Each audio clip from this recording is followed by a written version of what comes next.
Has Brookfield Global ever been criminally charged with anything like bribery, for example? Your energy? I'm just wondering if it'll improve the Prime Minister's financial position personally. There is no way to tell whether it will or will not. Thank you. Mr. Sa- Oh, yeah. Gang, what's up? Aaron here, Canadian Looney. What an exciting time in the House of Commons today. During committee investigations, Justin Beber, no, not that one, the COO, Chief Operating Officer of Brookfield Asset Management, Carney's old company, whatever, old, it's about as old as this government is new.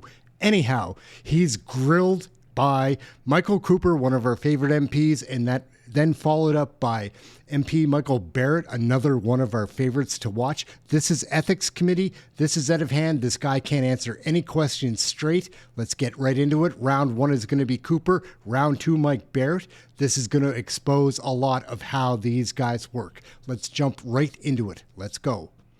Mr. Beber, I want to ask you some questions about carried interest payments that you alluded to earlier. Mr. Carney's ethics disclosure indicates that he is entitled to carried interest payments, which are essentially future bonus pay from the Brookfield Transition Fund 1, which he helped set up. Mr. Carney also co-chaired the Brookfield Transition Fund 2 as well as the Catalytic Transition Fund. Is Mr. Carney entitled to carried interest payments in respect of those funds? No, he's not. And the reason for that is we were in the process of setting up those funds when Mr. Carney decided to leave Brookfield to pursue the Liberal leadership. And we had not yet instituted any allocation of carry from those funds. Those funds had not yet been raised. When we talk about launching a fund, we're starting the marketing of that fund, and they had not yet reached a conclusion, even an initial closing of those funds, and therefore we hadn't allocated any carry. Had he stayed with Brookfield, he certainly would have been entitled to some. Thank you for that. And of course, he is entitled to carried interest payments in respect of the first fund, Brookfield Transition Fund 1. I just want to confirm that that fund is registered in Bermuda. Registered in Bermuda? Yes, I believe that one is. And the Brookfield Transition Fund 2 is also registered in Bermuda?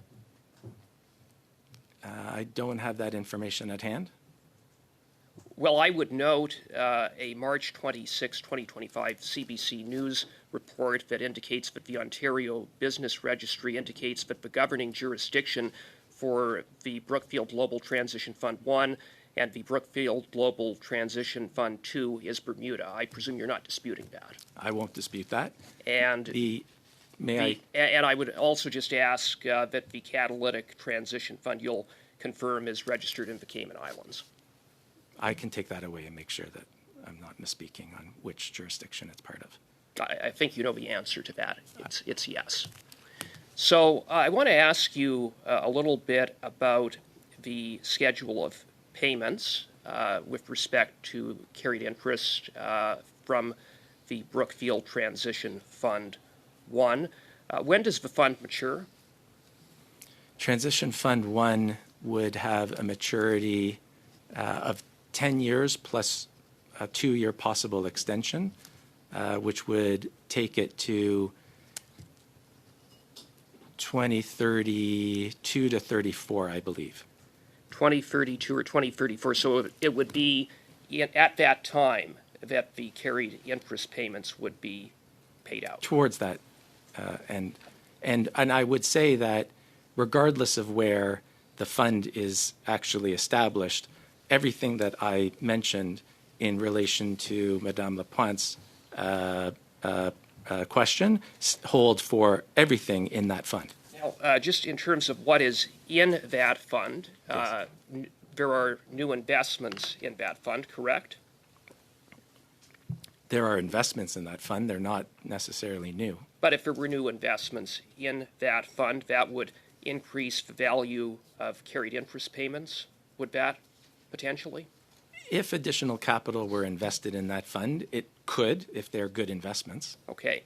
Now, Brookfield CEO Bruce Flatt was quoted in a National Post article dated March 15th, 2025, in which he described carried interest payments in the following way, quote, "Put simply, carried interest is our share of the profits realized on an entire fund subject to that fund exceeding a minimum target return for clients. If we meet fund expectations, we get 20% of the profits," close quote. So you would agree that that's an accurate characterization of how carried interest in respect of the fund works? I think that's a fair summary, subject to that. The subject to is a very significant part of how carried interest works. Right. So Brookfield ideally would get 20% of the profits if the threshold had been met or exceeded. Now, in terms of carried interest payments to the managing partners, what is the range? What is the percent of that 20%? Well, it completely ranges by fund. And I'm asking with respect to the Brookfield Transition Fund 1. Need a quick response, Mr. Beber, please. It's a proportion of the total that Brookfield is I'm entitled asking to. what is that portion? Okay. May have to come back to that, Mr. Cooper. Round number 2 is Michael Barrett. He's very fun to watch, and he knows what's going on.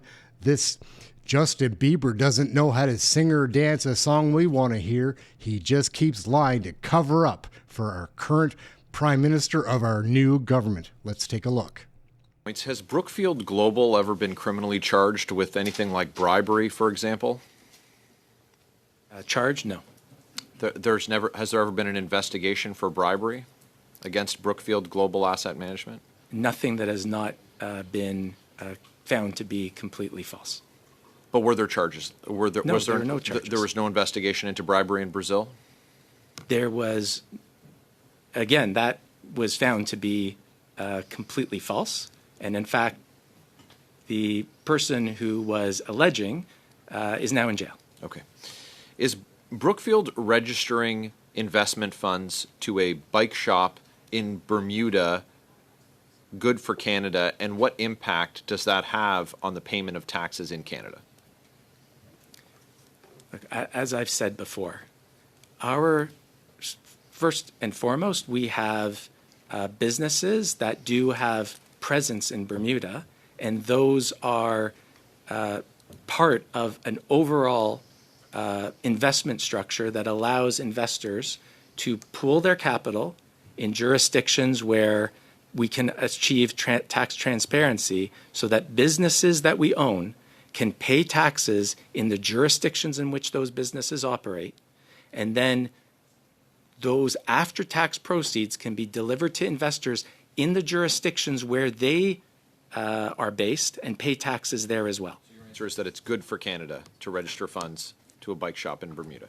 I'm not passing judgment on what's good or not. Okay. I'm saying what these rules are implemented to achieve. Are you able to provide us with a list of investments in the catalytic funds and the global transition funds 1 and 2? Is that something you're able to furnish the committee with? The committee has the list of the investments in global transition 1. Global transition 2 and catalytic are irrelevant. Are you able to provide us with a list of the investments in the 3 funds that I've mentioned? I'd have to go back and check. Check if you have them, or check if you'll do it? I'll take it under advisement. Well, I'd like the list. I'd like the list of the investments in the funds. How was the long-term performance pay structured when Mr. Carney was at Brookfield? Are you able to tell us what metrics determined that pay? While he was an employee of Brookfield? Yep. Like every executive, Mr. Carney was entitled to a compensation package that was comprised of several components. He would have been entitled to a base salary, a short-term annual bonus that's generally expressed as a percentage of that salary, and then the long-term incentive plans that align all of our executives with our shareholders and our clients in both the funds and in the overall performance of Brookfield. When Mr. Carney left Brookfield, did he retain his unvested interests on standard terms, or were any of his arrangements modified because he was entering public life? He left on standard terms. He terminated his employment on January 16th. Standard he took terms. everything that was vested and departed. Can you tell us what role Mr. Carney personally played in Brookfield securing financing from the Central Bank for the People's Republic of China? I think you're referring to clients who have invested in our transition strategy, and that would have been the same as all of the senior people associated, senior executives associated with the transition fund. In the past few months, have there been any decisions of the federal government, tax credits, policy measures that have increased the value of Brookfield businesses in which the Prime Minister still holds an interest? And if you have more than one example, just one example is fine.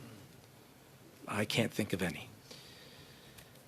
So in November, Brookfield announced $100 billion in AI infrastructure expansion, $650 million in renewable power, and major U.S. nuclear activity through Westinghouse. Would you agree that government policy in these areas could increase the value of the Prime Minister's Brookfield-linked compensation? That's a very tangential line to draw. It will all depend on whether this is good for nuclear. We believe is an incredibly important component. Yeah, to I support any nuclear energy. I'm just wondering Okay. if it'll improve the Prime Minister's financial position personally. There is no way to tell whether it will or will not. Thank you. Mr. Sa- We'll wrap it up right there, gang. Aaron Canadian Looney, that Justin Bieber, man, what a chief operating officer he is.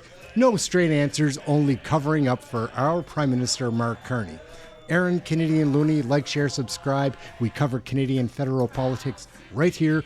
Come and watch one of our live videos. Our live shows are a lot of fun. We covered this in our pre-question period show.